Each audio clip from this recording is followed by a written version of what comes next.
introduce you all to linebacker Jeremiah Alexander. As you've done with the previous two guys, if you don't mind introducing your name and affiliation prior to asking a question, so Jeremiah can get to know you, we greatly appreciate it. Y'all go ahead whenever you're ready. Greg, something with TigerNet.com. Just ask the same question I'll ask you. With the defensive coordinator situation not exactly finalized as you committed, just what was the draw to come to Clemson? Was it the recruiting ties prior? Just walk us through that. Me personally, man, it was a lot played into the recruiting in high school. You know, I didn't have a big window to, go to all the schools and, take a visitor to each school. I had a short window. So, just having that relationship out of high school made me make my decision a little bit quicker and more efficiently. John Blount post-career. Did Dabo have any jokes and rib you at all for not coming here the first time? Oh yes, sir. He said a lot. Just being how God doesn't make mistakes, and he was just emphasizing how I turned him down at the altar. But I'm back here, and God doesn't make mistakes. So I'm glad to be back here for second opportunity. Aaron Carter, Greenville News, coming from Alabama and coming to Clemson, I guess, has there been any stark difference between, practice and preparation between those two programs so far from here on? Mostly, Coach DeBoer came in last year and he made practices in the morning. So that's probably the biggest difference, having morning practices over there at Alabama and then coming here having practices in the afternoon is probably the biggest difference. But, everything else, football is always going to be football and the work is always going to be the work. So other than the time of practice, nothing's been a big change. Joining this linebacker room with Woodaz and Sammy, what kind of impressed you the most from them so far? Really just for Wade, his leadership. He's been a vocal guy, and not Wade, but Sammy Brown. He's quiet, but he's gonna bring energy each and every day. He's gonna be himself, and you can't ask for nothing but just being yourself. So I appreciate all the guys in that room, from D. Creighton, Drew Woodaz, CJ Cooper Taylor. All the guys in there have been very welcoming since I've got here on campus. So shout out to those guys. Talking to the players, the first thing they bring up is your work ethic, just kind of being a guy that's here early and stays late. Kind of when you get to the facility, when you leave. Yes, sir. So, during what we call it the get ready phase, the off-season workouts, I was probably getting up here at 4:30, along with Peter Woods and T.J. Parker, just pushing each other, being from Bama. Those guys have been here, 2 years before me. So, just trying to get in and, get the accountability and, the trust of my teammates, showing these guys that I'm going to work hard and, do the extra mile. Coach Thomas Allen always preaches being a gimper, just doing a little bit extra. So, that's a big emphasis on the defense of this season, just doing always a little bit extra work. Getting up at 4:30 natural for you? Yes, sir. I did a Bama as well, but being around guys that like Peter Woods, we have a history together. So and we're also roommates, so we're all able to push each other each and every day, from the time we wake up, from the time we go to sleep. Just the little details. It's always just going the extra mile. The hitting yardage. How much did Peter Woods kind of help recruit you to Clemson when you went to Portland? Yeah, Peter, he played a big factor in it. Like I said, we played high school ball together. We youthfully, since we started playing football, we've always had a relationship. So, Peter Woods being here played a big factor, and me coming here just because of our past relationships and what we were able to do in high school together. So that played a good factor into the process of me coming here and feeling comfortable. I guess when news hit that you were entering the bracket, did he shoot you a text? Or he FaceTimed me immediately. What did he say? He was just like, man, you know where to come, bro, because, the time Alabama, I wasn't traded for nothing. I feel like it made me the man that I am today. But, just being able to have the opportunity to come to the portal, Coach Swinney doesn't take a lot of guys out of the portal. We brought in 3 this year. So, just having the opportunity and that connect with Peter Woods made it a lot more easier and more efficient. Larry Williams with TigerIllustrated.com. You mentioned that this place doesn't bring in many guys from the portal. Was it a little surprising, just given what people had said in the past about he's not interested in doing that? Yeah. That you had. For me, I wouldn't say it was a bigger surprise, honestly, because my character, I feel like being with Peter Woods and hearing what he had to say from the program, and I felt like my character and my work ethic kind of matched up with the guys here, and I felt like I was going to be able to come help in and be a good fit for the locker room and the team. Is one of the objectives for you right now trying to find the right position for you? No, I feel like I found the right position, playing off-ball linebacker, up here playing the wheelbacker, and, some packages, being able to rush the passer and, play 6 technique, 9 technique, and, just third down, 12 personnel, big packages, being able to be an anchor in the defense, the edge of the defense.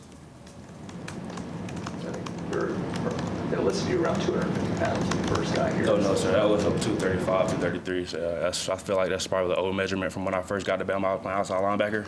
I was probably 250 when I first got to college, but now I'm down to about 233, 235. That's where you want to be. Yes, sir. What do you make of Coach Boulware and his the impact he's had?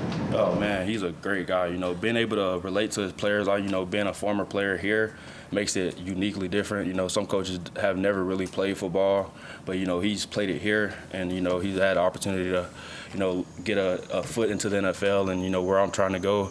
So I feel like he's able to relate to all the guys, being a former player here, and, you know, having playing under Coach Swinney, you know, it's kind of the same impact or the same world. He can relate to his players, in other words. How would you describe Tom Allen, how he runs the defensive practice? Man, he's bringing juice each and every day from period 1 to period 19. You know, he's gonna bring juice. Like I said, he's gonna coach his players hard, but it's out of love. You know, he talks about accountability, toughness, and love.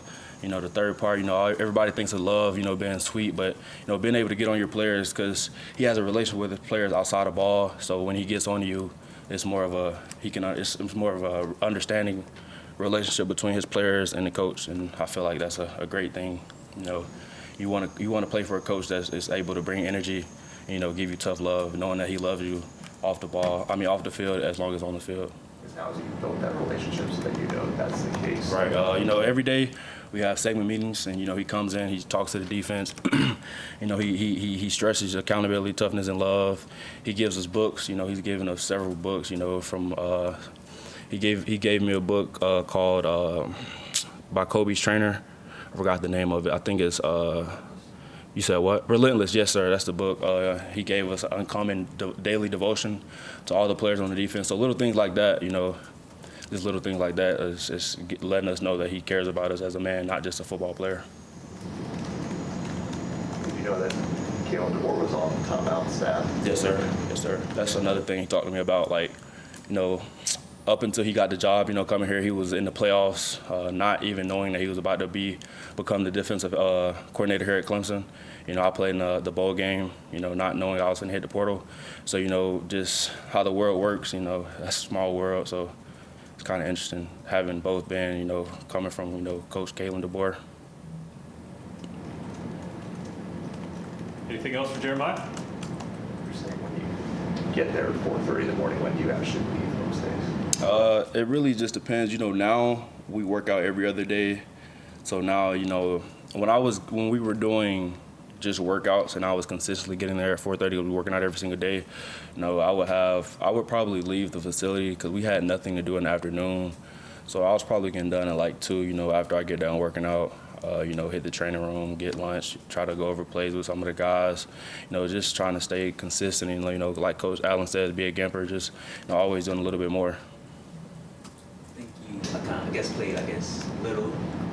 played little time at Alabama, statistically-wise, things like that. How much was, playing time important for you when you entered the transfer portal and coming to Clemson? Right. You know, for me, you know, with 2 years being left of eligibility, you know, obviously I want to play the game I love on Saturdays and, you know, get the opportunity to showcase my abilities. So it was a part of the decision, having been, I have 2 years left, but, you know, mainly for me, it was to graduate. You know, I graduated in May, so being able to graduate, you know, and just continue to develop. I feel like developing as a man is every single day. Like, you can't take a day off, you know, trying to develop yourself, not just as a player, but as a man. And I felt like Clemson was, you know, probably the best university that I could develop as a player as well as a man each and every day. What stands out to you about Coach Allen's scheme? Really, you know, just being able to play fast and not having to think a lot, you know, so that allows you to, you know, be on the same page with the guys beside you and just play wide open each and every down, not having to think about a lot of different schemes and checks and formations and stuff, you know, just being able to line up and, you know, play the game that we all love. And obviously you weren't on the defense last year, but, you know, there were some struggles, I guess, stopping the run. I mean, do you sense kind of a hunger on that side of the ball, just amongst the defense? Of course, you know, there's always a hunger, you know, when you, I know their goal is to every team's goal is to win a natty, and getting so close, going to the college football playoffs last year, Clemson, and losing in the first round, you can always sense a hunger and a sense of urgency from the guys, being able to come back and come back around the guys. I wasn't here last year, but just you can sense the urgency and hunger from the guys, that were able to go to the college football playoffs last year. But unfortunately, they didn't make it past the first round. But like I said, the hunger is definitely there, and I can sense it each and every day. We come ready to work, and we push each other each and every day from the offensive side of the ball and the defensive side of the ball. How's your transition coming to Clemson, like off the field, acclimated to the campus, the city, things like that, coming from Tuscaloosa?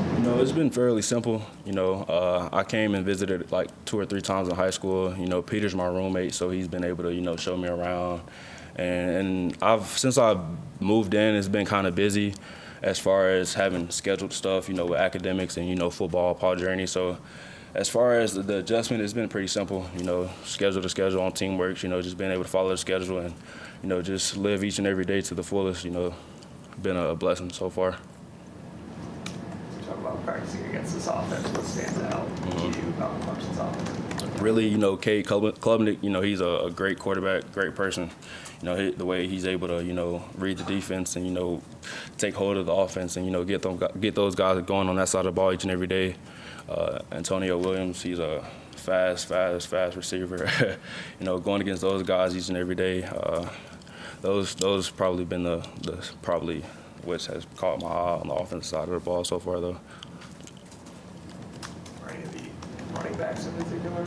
Oh, yes, sir. All the running backs, Keith Adams, even the freshman, Adam Randall, all those guys, competing each and every day. Tight ends as well, we do one-on-ones with those guys. So, just being able to go out there and compete each and every day with those guys, it's been great.